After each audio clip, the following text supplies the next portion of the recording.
समुद्र को लार्जेस्ट और डेडलीस्ट क्रिएचर्स का घर माना जाता है, जहाँ जाइंट शार्क और व्हेल से लेकर कई विशालकाय क्रिएचर्स सरवाइव करते हैं। इसी समंदर में जहाँ एक तरफ अपने अग्रेसिव बिहेवियर और खतरनाक शिकारी अंदाज के चलते ग्रेट व्हाइट शार्क अपना दबदबा बनाए रखती है, वहीं दूसरी तरफ 8 हाथों वाला शैतान पैसिफिक जायंट ऑक्टोपस अपनी हुकूमत चलाता है। सोचिए, इन दोनों के बीच जब सीधा टकराव होगा तो समंदर का माहौल कैसा होगा।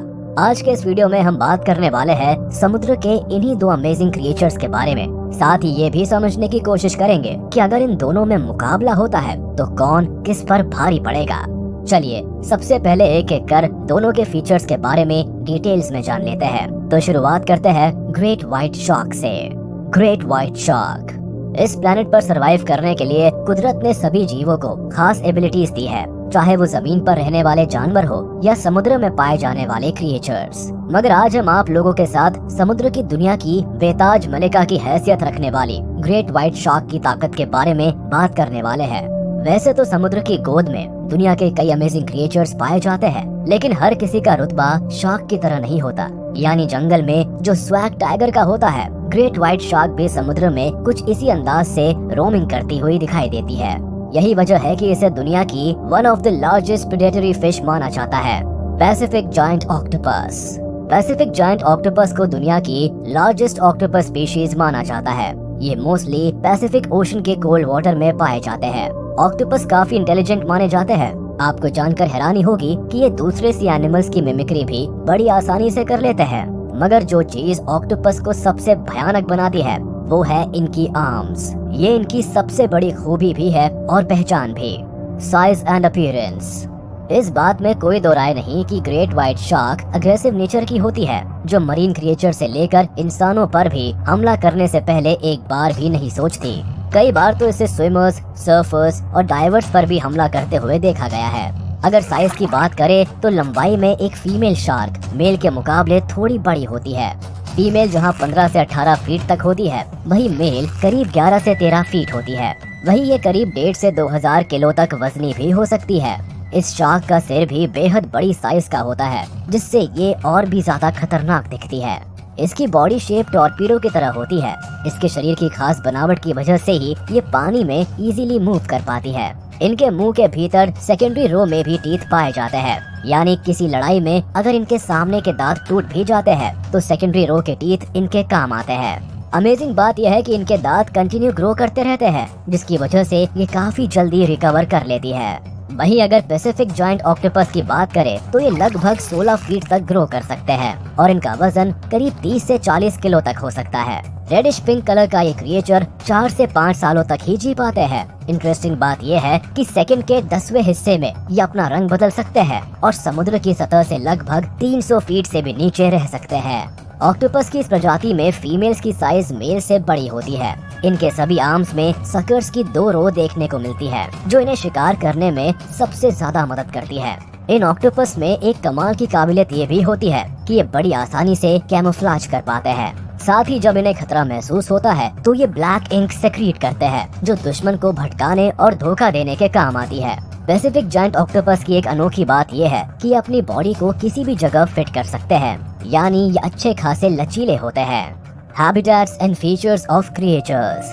जैसा कि इस ऑक्टोपस के नाम से ही पता चलता है कि ये पैसिफिक ओशन में रहने वाला क्रिएचर है। ये कोस्टल एरियाज में रहना पसंद करते हैं, खासकर उन समुद्री किनारों पर जहां 330 फीट डीप वाटर होता है। यूनाइटेड स्टेट्स और कनाडा के वेस्टर्न कोस्ट में पैसिफिक ऑक्टोपस को देखा जा सकता है। पैसिफिक ओशन के कोल्ड वाटर में भी पैसिफिक ऑक्टोपस की मौजूदगी को नोटिस किया गया है। ये सी फ्लोर, क्रेवाइसेस, रॉकी आउटक्रॉप्स और समुद्र की तल पर मौजूद किसी भी स्ट्रक्चर को अपनी डेन बना लेते हैं, जहां ये अपने प्रेडेटर से बचने के लिए छुपते हैं। वही ग्रेट व्हाइट शार्क सभी ओशन के कोस्टल एरियाज में रहना पसंद करती है, लेकिन कभी कभी ये डीप ओशन में उस वक्त भटक जाती है जब ये करीब 3000 फीट तक की गहराई में चली जाती है। ग्रेट व्हाइट शार्क 15 से 24 डिग्री सेंटीग्रेड टेम्परेचर वाले पानी में रहने के लिए हैबिचुएटेड होती है, इसीलिए ज्यादातर समय ये शैलो वाटर और सरफेस पर ही टाइम स्पेंड करती है। नेचर। ये तो बात हुई इनके हैबिटेट्स की। अब बात करते हैं इन दोनों क्रिएचर्स के नेचर के बारे में। ऐसा माना जाता है कि ग्रेट व्हाइट शार्क के सोशल बिहेवियर और नेचुरल हिस्ट्री के बारे में अब तक थोड़ी बहुत जानकारी ही हाथ लगी है, जिसके कारण जनरली इनके सोशल स्ट्रक्चर के बारे में एक्सपर्ट साफ तौर से नहीं बता सकते। मोटे तौर पर कहा जाए तो great white shark solitary nature की होती है और अकेले ही घूमना पसंद करती है। खासकर फीडिंग एरियाज में ये और भी ज्यादा डोमिनेंट हो जाती है।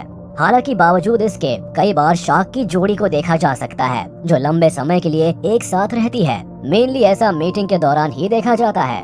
वहीं इस ऑक्टोपस की बात करें तो सेफेलोपॉड्स ग्रुप की इस प्रजाति के पास लार्ज कॉम्प्लेक्स ब्रेन और वेल डेवलप्ड नर्वस सिस्टम होता है।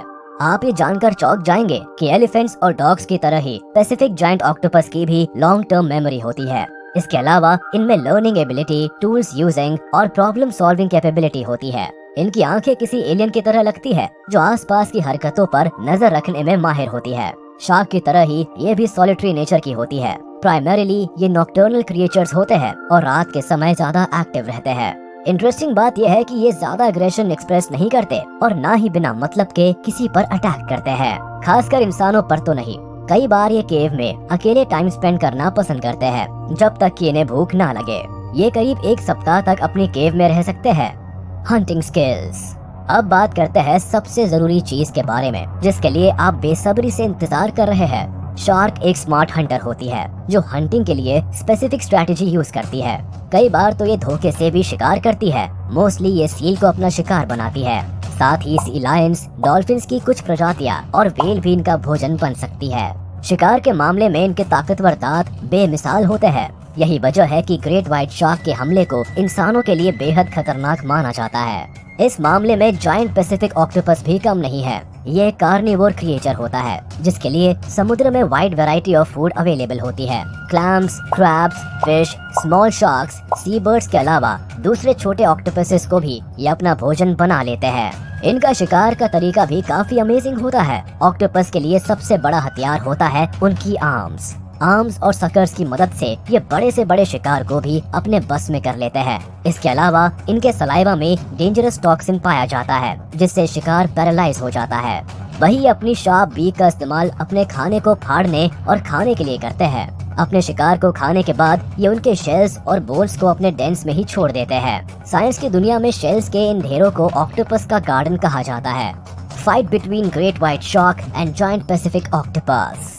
अब आप इन दोनों क्रिएचर्स के बारे में काफी कुछ जान चुके हैं, तो आइए अब ये जानने की कोशिश करते हैं कि अगर इन दोनों में टक्कर होती है तो कौन किस पर भारी पड़ेगा।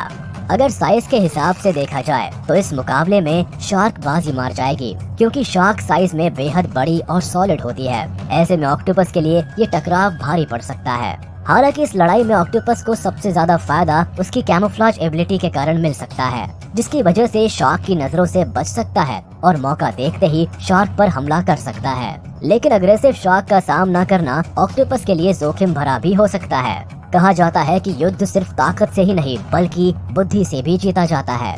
ग्रेट व्हाइट शार्क और जायंट पैसिफिक ऑक्टोपस के इस महामुकाबले में giant Pacific octopus great white shark को पछाड़ सकते हैं क्योंकि शार्क के कंपैरिजन में ऑक्टोपस ज्यादा इंटेलिजेंट होते हैं। वैज्ञानिकों की माने तो जायंट पैसिफिक ऑक्टोपस के इमेंस ब्रेन में करीब 300 मिलियन न्यूरॉन्स पाए जाते हैं।